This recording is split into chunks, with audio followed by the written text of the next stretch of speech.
He believes that Black history is not just for Black people during the month of February, but for everyone who loves the truth all year long. So ladies and gentlemen, it is my pleasure to welcome Mr. Royce Kinnebrew.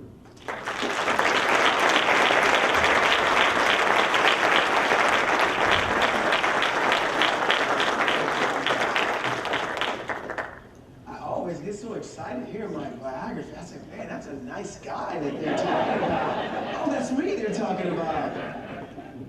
Well, I would, first of all, like to thank Ms. Jones and Wanda for, recommending me. You just can't get up in a government agency to come and speak unless there's like 5 or 6 people who say you can come up in here to speak. So I'm excited that they recommended me to the best team.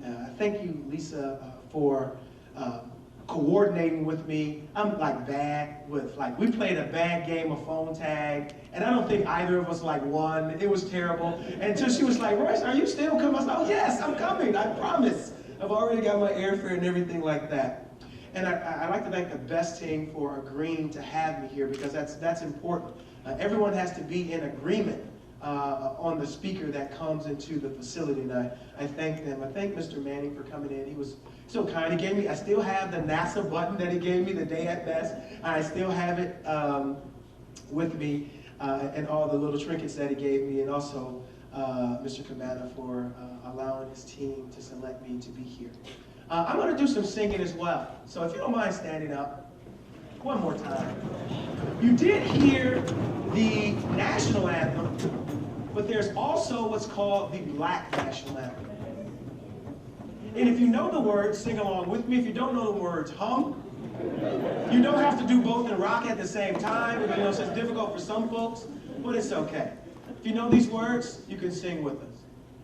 Lift every voice and sing till earth and heaven ring. Ring with the harmonies of liberty. Let our rejoicings rise high as the listening skies. Let it resound loud as the rolling sea. Sing a song full of the hope that the dark past has taught us. Sing a song full of the faith that the present has brought us. Facing the rising sun of our new day begun.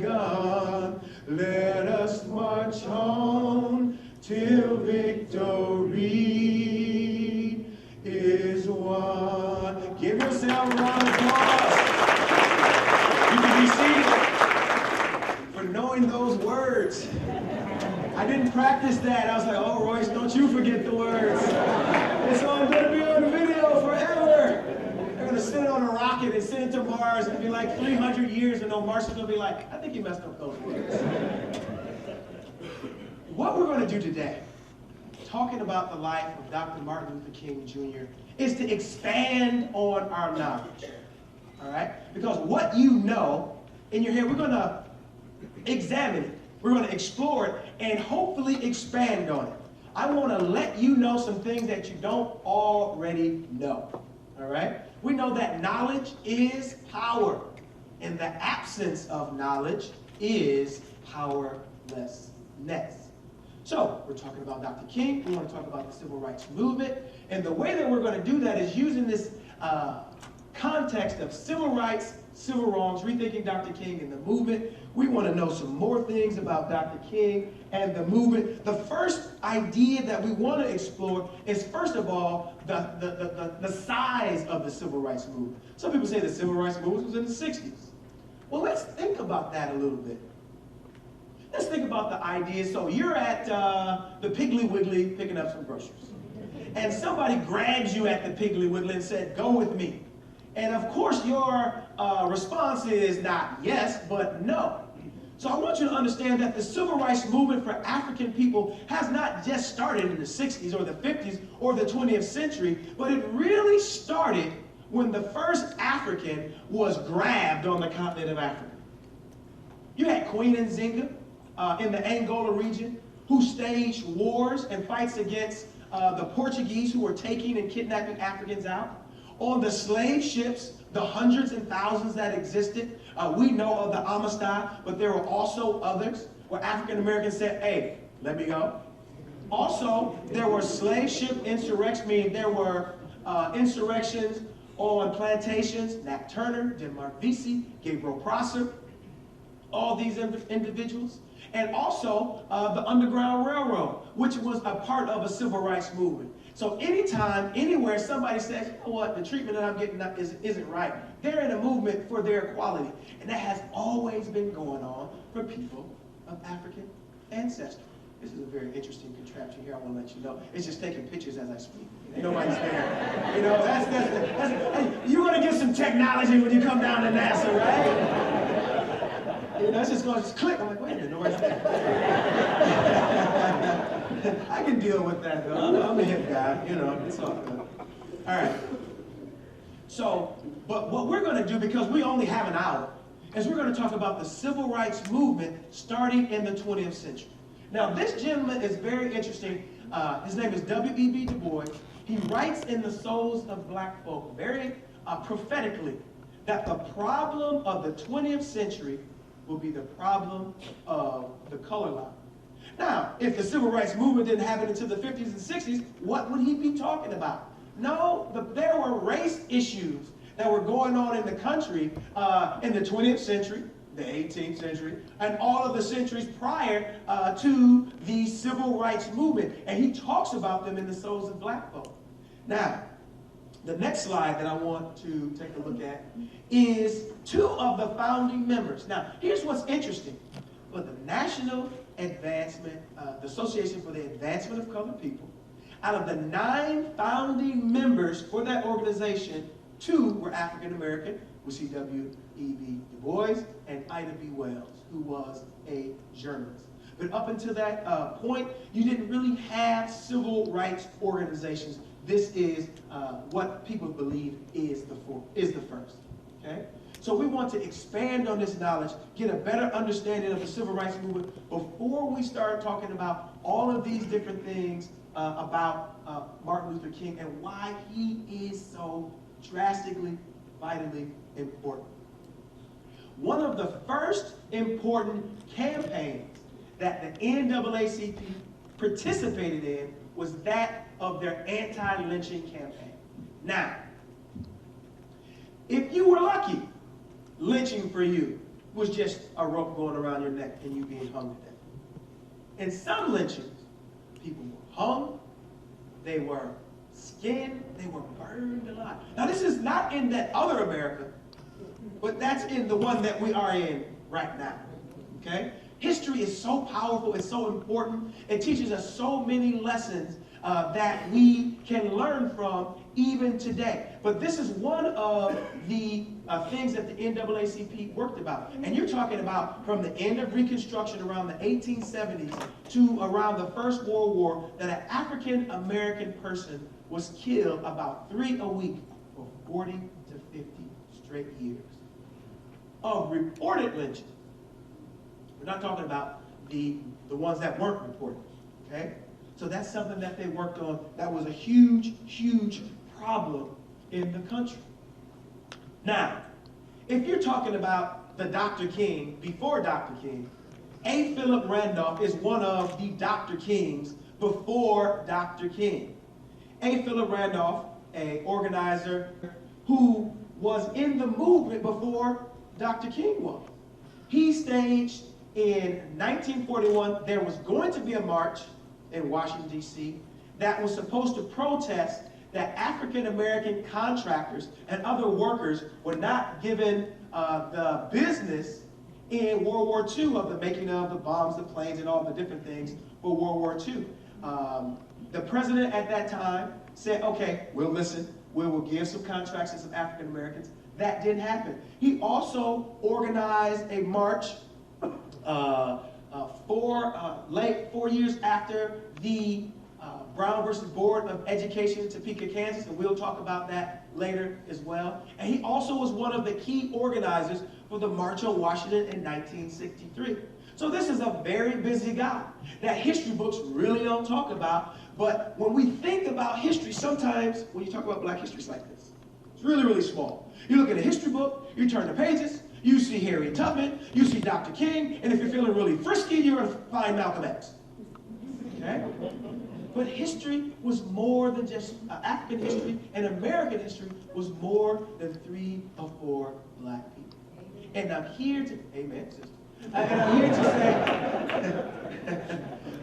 And I'm here to say that there has not been a time in American history where African American people, where Latino people, where Asian people, where women, and other people of different races, ethnicities, religions haven't been playing a part in the civilizing, in the advancing of American culture. People, everybody played a part.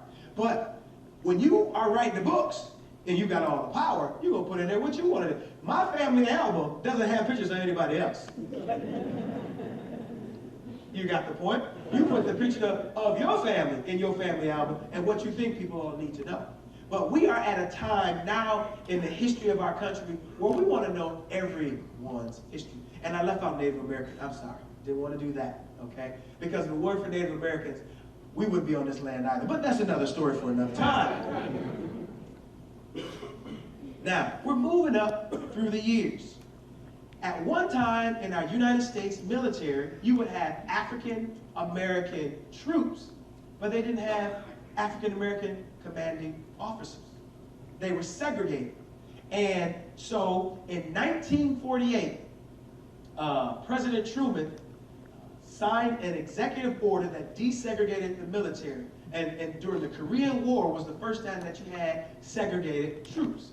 Now, even though African Americans played a part in every war and every conflict that this country ever had, you have the Tuskegee Airmen here who protected bombers as they flew on their missions to Europe. You would have the 761st Tank Battalion. You would have African American WAC nurses that fought in World War II. You would even have a domestic group of African Americans called the Triple Nickel Parachute Group.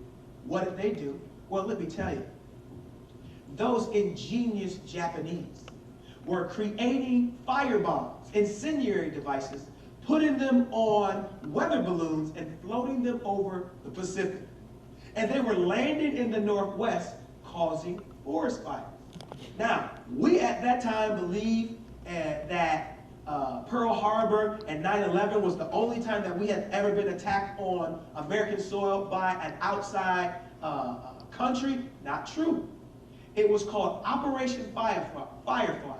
It was top secret, where the African American Triple Nickel Parachute Troopers, they went and put those fires out and they kept it top secret. Could you imagine the hysteria that people would have experienced if they realized that the Japanese were causing forest fires in the Northwest? So they kept it top secret up until about 15, 20 years ago. It's called Operation Firefly, and that is the Triple Nickel Parachute Group. All right? I don't want to do that. All right, here we go. Now, we're moving up in time, all right, from the 20th century. I mean, we could spend a long time really just on one time period. But again, we only have a certain amount of time. Imagine that you live 3 blocks from a school. You get your child ready for their first day of school. You know how kids are. They're raring to go for their first day of school. They get to the front door and they say that your child is not able to attend this school because of the color of their skin, or their gender, or their race, or their religion, or their sexual orientation. That would be a slap in the face. That would be something terrible. But that existed in our country. And this young girl had to walk through a train switching yard, several extra miles to go to school. And so in the Brown case, the NAACP, Thurgood Marshall, other legal scholars, they on a concept of separate but equal argued before the Supreme Court, and they won. But here is the civil right is they won. The civil wrong was there was no quantifiable time to when these schools had to be desegregated, because they said in their in their notes that the schools had to be desegregated with all deliberate speed. Honey, I need you to paint the fence. I'll do it, babe, in all deliberate speed. That could be any time. Why do you think there was a need for busing in the 70s? Because everyone said, well, we're doing a little bit, but they weren't doing as much as they could have done. So you had these different schools being desegregated. And we're talking about expanding our information and knowledge of the civil rights movement. Me as an educator, I see a lot of the historical problems in education as they play themselves out today. Issues with segregation, issues with busing, issues with teacher pay, the issues with school funding. Do you know that the majority of the United States still funds their schools based on the way that we did over 150 years ago? Based on property taxes and the taxes that you get from your particular area from the real estate. Okay? Never change. All right? Do we know that the department, this is just an aside, do you know that the United States Department of Education does not set curriculum? It's your state Department of Ed that sets up your curriculum and all of those different things. All right? Our Department of Ed didn't even become a department. It was a bureau until the 70s. So think about how education could go askew in our country. All right? And that's some stuff you got for free just for coming out. Bring it. Now, we're talking about the civil rights movement. And we're talking about a very important part of the movement. Now, up until that time, black music was seen as something that was unseemly, uncomely, that it wasn't cool. That was in the juke joints. But if I said to you, looking for a response, I guess you say, what can make me feel this way? My girl. Do you see how the Motown sound has impacted our lives? But this is what it did for the civil rights movement. Up until that time, you did not see African American entertainers that were clean cut, that were dressed, that had an etiquette teacher, that knew which knife, spoon, and fork to use, right? I got a problem with that right now. All right, I just grabbed them, all right? But Berry Gordy said after his jazz music store went out of business, and thank God that music store went out of business because Motown might not exist. He said, I want to create something that hasn't been done before. So I want to get good looking, young, talented, coordinated, well-dressed people to present a fun sound. There's no protests, okay? They would take some of the music like Dancing in the Streets and make it protest music, but it wasn't that. So you got Marvin Gaye, Stevie Wonder, the Supremes, all right, the Temptations, all right? And you had this representation that you had not seen of African Americans later. And in your questions, I want you guys to talk about the type of images that we see of African Americans in popular culture today. You write a note of that and remember to ask me about it, all right? But you saw those positive images that took those images and it went all across the world to change the impression. Because up until that time in popular culture, you had Stephen Fetchit. You had all of these negative stereotypes of African Americans in popular culture, and Motown helped to reverse that. Now,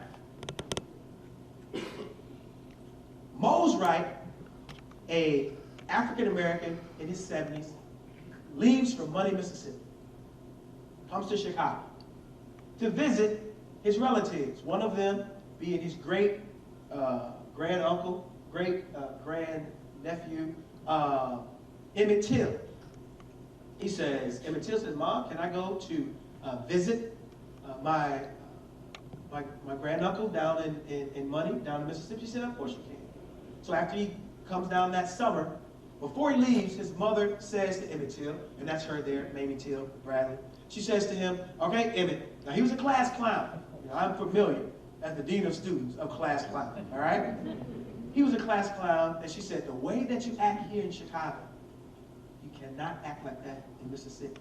People will not respond to it the way that you do here. And before he left, he gave her his watch. He said, I won't need this where I'm going. But she gave him a ring that had the father's name inside, in the inside. Gave him that, jumped on the train, went down, had other cousins and other relatives who were with him on the plantation, the shack. And so they're working in the fields. It gets so hot in Mississippi, just like here in Florida, but not this morning. They take a break, go get pop. They go to a convenience store in Money, Mississippi, owned by the Bryants. Now, one of the things that isn't talked about too much is that Emmett Till had a picture of his class in Chicago, and it was segregated. And he said that one of the white girls in the picture was his girlfriend. Now, in the words of the philosopher Forrest Gump, that's all I got to say about that. So he goes into the store, and we don't know if he said, bye, baby, to the convenience store owner, white lady, if he did the cat call, but whatever he did, the woman rushed out of the store, the boys rushed out, they got into the car, but one of the mistakes they made is that they did not tell the great-granduncle what had happened. Because if he had known, Emmett Till would have been on the first thing smoking north. One night transpires, second night transpires. On the third night, in a jet black dark house, they hear a car coming. Lights in the distance. Two men get out. One has a .45 strapped to his hip. One of them is J.W. Minor. The other one is Mr. Bryant, the woman's husband. They go through the house. They say to the uncle, which one of the boys did the talking? And the great-granduncle knows this situation because it's happened before. Maybe not to him, but he's heard of it. And he says, please just give him a beat and let him go. And so they go in, they find Emmett Till. Could you imagine being a parent in that situation? You have a house full of children and kids that are related to you, and you have to pick which one that possibly is going to go to their death. Picks out Emmett Till, grabs Emmett Till, takes him out to the door. They flash a light on him. Is this the one? That woman's voice said, yeah, this is the one. That is the last time that Emmett Till was seen alive.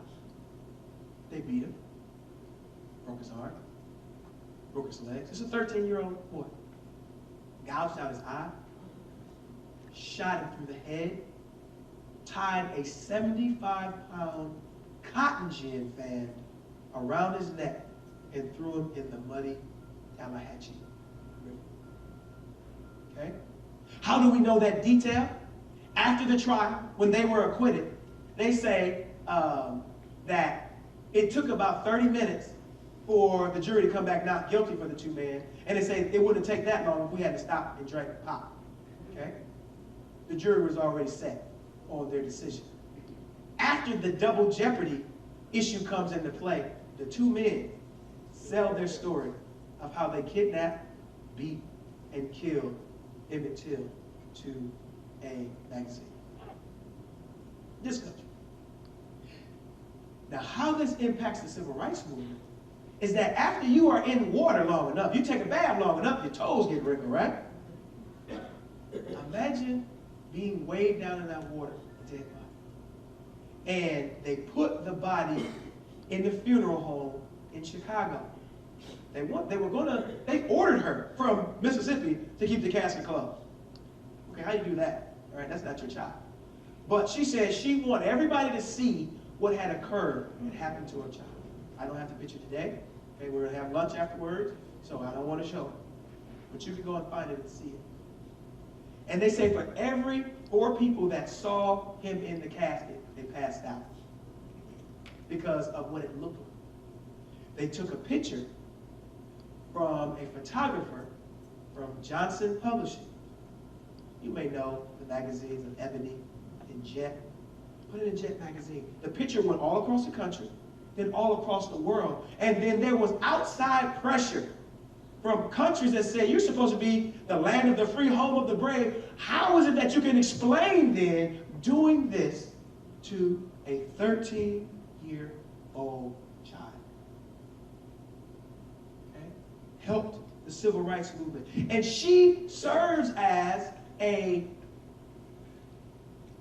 hero or shero, if you will, to have them to take that picture, to allow that open casket of her child. She said, I want everybody to. See, there's lots of people in the civil rights movement who we never hear about. I'm going to give you a couple names at the end in the question and answer portion for you to go out and do your own research. All right? We are getting to understanding Dr. Martin Luther King. But just like you, your parents have a large impact on who it is that you are, who it is that you become. So his father was also a minister. Also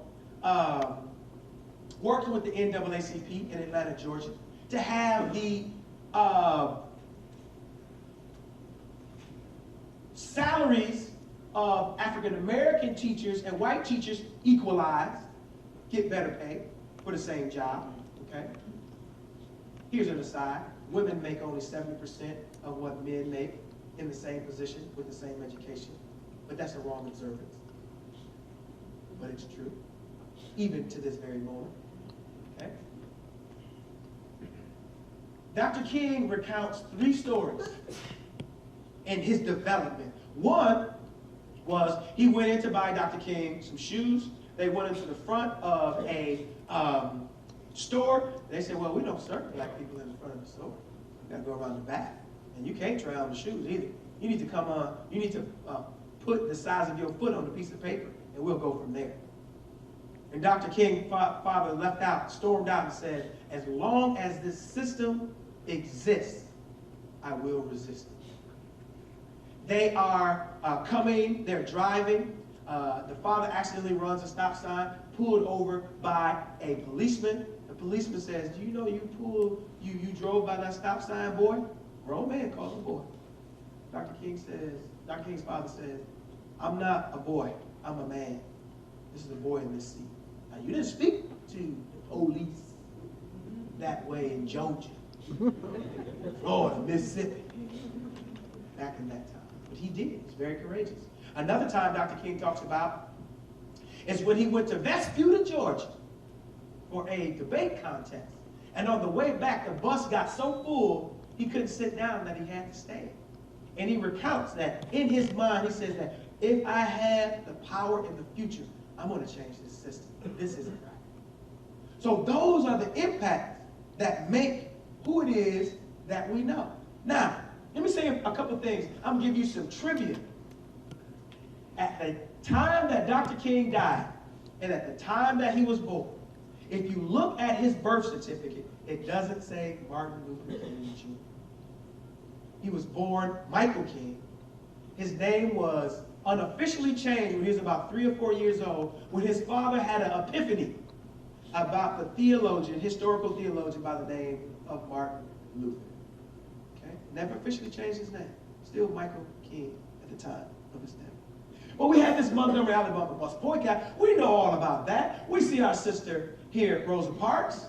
But do you know there were 2 other women, Claudette Colvin and Mary Louise Smith, who did the same things. Now, they were going to use 16-year-old young lady as well, Claudette Colvin, but the struggle, the civil rights movement, was just as much about image as it was about principle, and she got, during the time that they were going to use her, a little pregnant. Not a lot now, just a little. Just a touch of pregnancy. The women are laughing aloud. There ain't no touch, brother. It's either all or nothing. All right? And so they didn't want to use her. But when the situation with Rosa Parks came on, and remember, she was the secretary for the NAACP. All right? So they had been planning these things already. Okay? But do we know about the successful boycott in 1953 in Baton Rouge, Louisiana? That was staged by T.J. Jemison. That this bus boycott lasted over 360 days. The boycott in Montgomery, Alabama, not Montgomery, Alabama, but in Baton Rouge, Louisiana, lasted all of 8 days. Okay? And then those in Montgomery studied T.J. Jemison and what they did in Baton Rouge, Louisiana. But we never heard of that. Let's expand our knowledge of the boycott. All right? Now, in between the Montgomery, Alabama bus boycott and the March on Washington, D.C. is around 8 years. Do you know that Dr. King got his doctorate degree in 1955 in June? The bus boycott is in December. He was only Dr. King for about 6 months. Do you understand that when he graduated, he didn't officially graduate from high school because his entrance exam for Morehouse, his scores were so high, he didn't graduate. He entered Morehouse at 15. Graduated with what degree? Theology? No. A degree in sociology. He goes on to Crozier after he graduates and gets his degree in theology. During his time at Morehouse, his teachers say he was uninspired. Member of a historically black Greek organization. All right? Like to hang and have a good time. He says, I do not want to be affiliated with the backwards thinking of the Black Baptist Church. Ooh. Oh, Daddy's a Black Baptist preacher. But several things happened to Dr. King to change who he is. Because guess what? We aren't the same people that we were 10 years ago. We evolved based on the information that he gets. So a couple things happened. One, he had a mentor by the name of Benjamin Mays, who was the president of Morehouse College, who was a friend of his father. Mentorship is important. Each one, teach one. You want to change the world? Also, he read an article by Henry David Thoreau called Civil Disobedience. And he said it changed his life. Okay? Then he goes on to Boston University to get his doctorate degree. And the other thing that really changed his life, I'll have you know, but unfortunately the history books don't report it that way because the history books are patriarchal, men-slanted.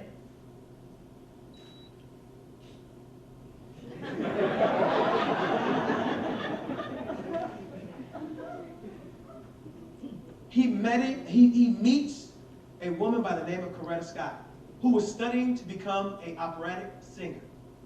She gives up her dream, but teaches him about nonviolence, protests, practices, and procedures.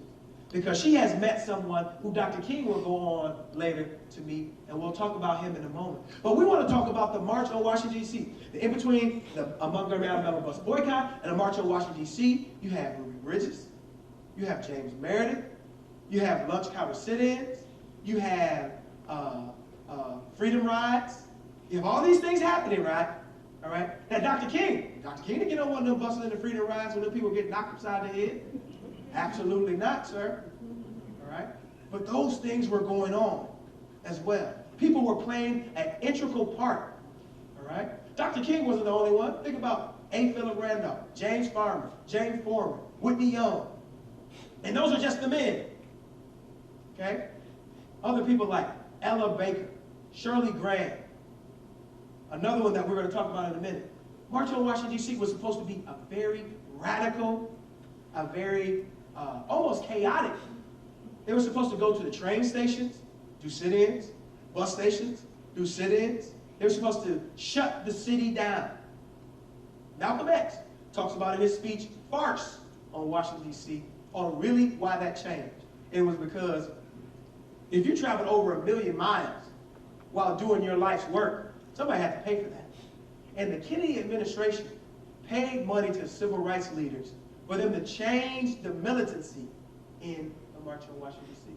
We're not going to talk about the FBI probe called Counter-Intel probe that had under surveillance Malcolm X, Martin Luther King, and all the civil rights leaders, and they have the video and the audio that you can listen to at the Library of Congress right now. I'm not going to tell you about that. Okay? There were 19 performers at the March on Washington, D.C. for jobs and for freedom. Dr. King was around 16th or 17th. They were each given 7 minutes to speak or to sing. Dr. King takes around 19 minutes. Why? Because he really does 2 speeches. How do you know this? He starts off his speech by saying that America has written the American Negro a check that has come back insufficient funds. He's going through the speech, and then a woman who had sang about 2 people before him was in the background saying, "Tell him about the dream, Dr. King. Tell him about the dream, Dr. King." You know how we do. Come on, man, get started here. Make it plain, right? A call and response, the academics would say. And so what Dr. King does is he takes the speech that he's given, he folds it up, puts it in his pocket, and from memory starts giving the I Have a Dream speech. Arguably one of the most memorable speeches in American history was given by happenstance. But the question is, how does that woman know about the I Have a Dream speech? Because I'm proud to say that Dr. King gave that I Have a Dream speech, a version of it, in Detroit, Michigan, in the Cobo Hall, in June, where they had a march down Woodward Avenue with C.L. Franklin, Aretha Franklin's mama, Big Daddy, Walter Reuther, other leaders in Detroit, Michigan. And she traveled with Dr. King to sing for them. Who was that woman? She sang the song called "I've Been Buked and I've Been Scorned." No other but the gospel singer, Mahalia Jackson. So what do we learn from that? Whenever a black woman speaks, listen.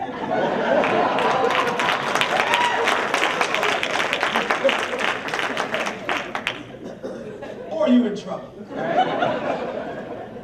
But that's the March on Washington, D.C. And it was only months after the Washington, D.C. that in Birmingham, a bomb is placed at a church and it kills 4 little black girls. Okay? All right, there's a wrong button here. All right. Next slide, please. There we go. Got magic going on here. All right. Coretta Scott King met this gentleman that's with Dr. King. Many of us don't know who he is. Raise your hand if you know who this is. Anybody know who this is? A couple people? All right. His biographer says he's more important to the civil rights movement than Dr. King himself. That's high cotton, right? One of the reasons why we don't know about him is because of discrimination, because of bigotry. And I'll tell you a story of one of the reasons why we don't know about him. He was a protester who was working in a certain constituency. Some congressmen come up to African-American Congressman Adam Clayton Powell. They said, "Adam Clayton Powell, you're going to have to talk to Dr. King about this Bayard Rustin guy. He is too militant. He's causing too many problems in my area, and we just need him to stop." So African-American Congressman Adam Clayton Powell Jr. goes to Dr. King and said, "Listen, Dr. King, I'm getting a lot of heat on the Hill for your association with Bayard Rustin and his work in the movement. You're going to have to get him to stop." And Dr. King said, "How can I do that? He's been like a mentor to me. He's been a friend to me. He's taught me about nonviolent protesting practices and procedures. He's taught my wife. We owe him so much." And Adam Clayton Powell's response is this: "Well, if you don't distance him out of the movement, we are going to leak to the press that you and Bayard Rustin are having a homosexual relationship." How was that for Jerry Springer for you? See, Bayard Rustin was gay in a time when people were in the closet, and he never was in the closet. He always was outwardly homosexual. And because the way that history books are written and historiography is done, and the movement was concerned about principle, is that they pushed him to the sideline, even though he was an influential part of the movement. Okay? So many people like that who were a part of the movement. Next slide, please. Now, I don't think this video is going to work. I come here tonight and plead with you. Believe in yourself and believe that you're somebody. As I said to the group last night, nobody else can do this for us. No document can do this for us. No Lincolnian Emancipation Proclamation can do this for us. No Kennedysonian or Johnsonian Civil Rights Bill can do this for us. If the Negro is to be free, he must move down into the inner resources of his own soul and sign with a pen and ink of self-assertive manhood his own Emancipation Proclamation.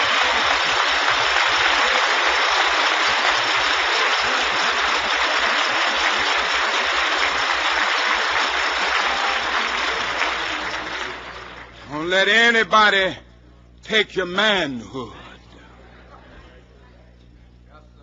Be proud of our heritage. As somebody said earlier tonight, we don't have anything to be ashamed of. Somebody told a lie one day. They couched it in language. They made everything black, ugly, and evil. Look in your dictionary and see the synonyms of the word black. It's always something degrading and low and sinister. Look at the word white. It's always something pure, high, and clean.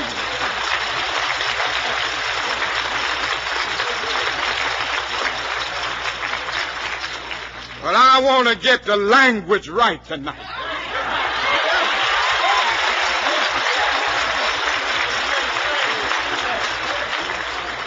I want to get the language so right that everybody here will cry out, yes, I'm black, I'm proud of it, I'm black and beautiful. And what this does, there's a book called Malcolm and Martin, An American Nightmare. And what it talks about is how Malcolm X and Martin Luther King, during the times of their life, they start coming more toward each other, and they start thinking more like each other. The separatist attitude that Malcolm X had, he loses. The dream that Dr. King had, he loses. So think about this, what he does on April, I think it's the 3rd, 1967, or April the 4th, 1967, at Riverside Church, where he speaks out against the war. And also when he starts talking about the poor people's campaign, okay? Different Dr. King from the one that had the dream. Now, I'm not mad at anybody for having a dream, but you got to wake up at some point. And when you realize that money is vitally important to a person's future, and when you talk about changing that mechanism, people are going to have a problem with you. And some people argue that it was that type of rhetoric, that type of talk, that type of theme, and the purpose of his life that he was working toward that got him assassinated. Let's move on to the next one. Now, come to Memphis, Tennessee. A sanitation worker was not allowed to sit in the break room and eat. He sits in the back of his truck, and all of a sudden, where the garbage goes, his truck engages, it starts compacting, and it kills the sanitation worker. So they go there to protest for better rights for sanitation workers in Memphis. He was going to stay at a hotel downtown Memphis. But they said, no, Dr. King, don't stay down there. There's a place there called Stax Records. They have people coming in all times of night. You hear them, they're playing that music, and they just boogity and all like that. All like that. All right?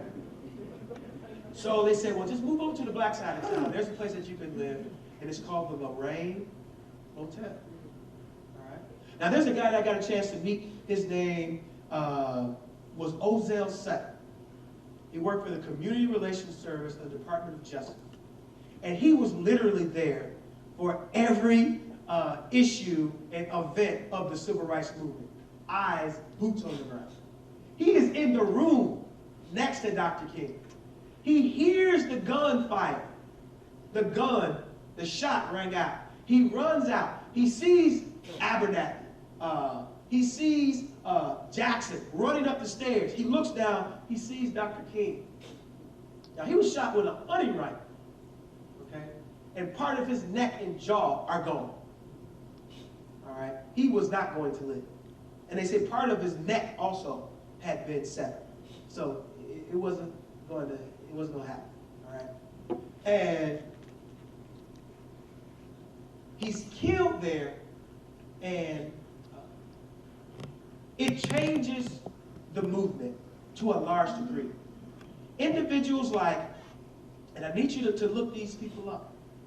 Look up how important the Black Panther Party was to the government starting a free breakfast and free lunch for kids all around the country. They said, wow, this can actually be done? We could give kids free breakfast and free lunch? Yeah, and that's one of the reasons why the government started. Okay? Other people, like, again, that I mentioned, like Ella Baker, Shirley Graham, Paul Robeson, James Baldwin.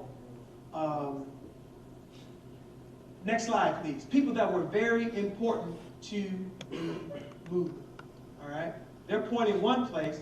They say the shot came from a different place. All right? The individual, James Earl Ray, who shot Dr. King, who was Dr. King, he said he didn't do it. All right? He said something else was going on. We do not know. All right, next slide. In Memphis, that next day or a couple days later, Bayard Rustin has a march for Dr. King. Okay? Bayard Rustin works all the way up into the 70s and even into the 80s in the civil rights movement. Okay? Let's move to the next slide. Has anybody ever heard the saying, I'm sick and tired of being sick and tired? Fannie Lou Hamer worked in Mississippi to get African Americans registered to vote at much peril. She would lose her home. She would be kicked out. Her family would be terrorized. She would be beaten within a couple inches of her life. She would have hearing loss, vision loss because of this beating. When she was going to be on at the Democratic National Convention to talk about her experiences, President Johnson didn't want that to occur. So he stages and says to the press that I'm about to have a press conference. And so it usurps her televised testimony at the Democratic National Convention. But at that press conference, he only talks about what he was going to later talk about. So people say, that's strange. And so it comes out afterwards that he was trying not to let her be seen on a national audience of the experiences that she had while she was registering those to vote. Next slide, please. White people play a part in the civil rights movement. It's okay. You can say it. All right. They did. This one kind sister in Detroit, Michigan, who saw what occurred on the Edmund Pettus Bridge, Viola Luzo. She comes down, married, mother, just to help, driving individuals from the airport in Selma to where they were staying. She's pulled up next to Klan members and the FBI informant. One shot rings out, shoots her in the head, car drives off the road. She's killed. The person she was driving wasn't killed. The FBI informant is able to tell who shot and killed her. But there are people that put their lives on the line. Those freedom rides, where they got off those buses, and those people were hitting them with bricks, pipes, and chains. And People were killed, whose names we don't even know, to advance this country for equality, for gender equality, for all of the different equalities that we know we still need. Who died? All right? She was one of them. Next slide, please. Here are some of the things that are very important. As I was speaking to some of the kind brothers and sisters, is that the civil rights movement, because of the change in political power, you would have black fire chiefs for the first time, black police officers for the first time, black mayors for the first time. When you got the black mayors, then you got the black fire chiefs, and the black police officers, and the black congressmen and congresswomen, okay? For the first time, and you see some of them, Cleveland and Gary, D.C., Los Angeles, Atlanta, Chicago, and definitely our kind brother here from Detroit, Michigan, Coleman Young, who would cuss you out on TV. He didn't care. All right. Let's move on to the next slide. And so when we think about Dr. Martin Luther King and why he's important and what he's important, you will hear that his birthday and his celebration day is a day of what? Service. He believed that the only way that we can change, the only way that we can be better, is that we help someone else change, help someone else be better. As an educator, as a track coach, the most difficult thing that I deal with my students and the kids that I come into contact with is the fear and the lack of self-esteem and self-confidence that they have. And there was a individual that said that you cannot succeed higher than the level of your self-esteem and self-confidence. So I'm in a day-to-day struggle with kids who are so insecure, who's so afraid of success, who are so afraid of leaving the neighborhood, are so afraid of traveling to go to college, who are so afraid to raise their hand and ask for a question in class. And it is that type of battle that we find ourselves in. The dream is, who is it that you can reach? Who is it that you can touch? And who is it live that you can change for the better? Well, I started with the song, and I'd like to end with the song, and then we'll take some questions.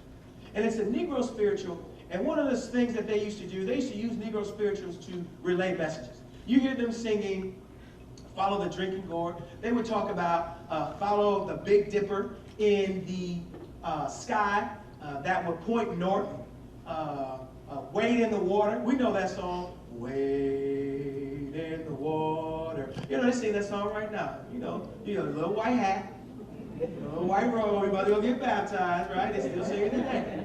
But in that time in the slave community, they were letting you know that if you heard the dogs coming, to get down to the water.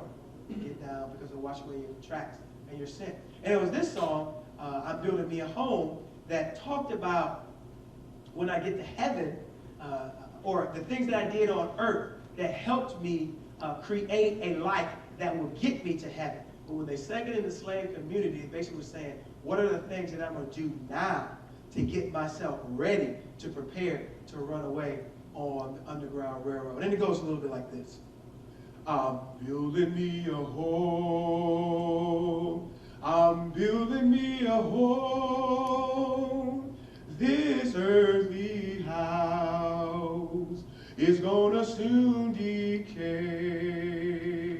and my soul's gotta have, oh Lord, somewhere to stay. When you hear me shouting,